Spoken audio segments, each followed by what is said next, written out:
Samsung top load washing machine. Customer complaint என்னென்னா, machine வந்து கரெக்டாக ஓட மாட்டேங்குது, இடையில ஸ்டாப் ஆகுதுன்னு சொல்லிட்டு கூப்பிட்டுருந்தாங்க. போயிட்டு செக் பண்ணி பார்த்ததில் மிஷினுக்கு தண்ணி ஃபோர்ஸ் கரெக்டாக வரல. இன்லேட் வால்வு கம்ப்ளைண்ட் ஆகிருந்தது. நியூ வால்வு சேஞ்ச் பண்ணதுக்கப்புறம் கரெக்டாக ஒர்க் ஆகுது, தண்ணி ஃபோர்ஸ் வருது மிஷினுக்கு. ஒரு ஃபில்டரும் ஒன்று போட்டு கொடுத்துருக்கோம்.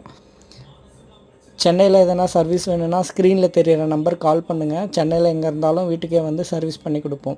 இந்த வீடியோ பிடிச்சா லைக் பண்ணுங்கள், ஷேர் பண்ணுங்கள், கமெண்ட் பண்ணுங்கள், சப்ஸ்கிரைப் பண்ணுங்கள். நம்மக்கிட்ட செகண்ட் ஹேண்ட் வாஷிங் மிஷினும் அவைலபிள் இருக்குது. தேவைப்படுறவங்க கால் பண்ணி புக் பண்ணி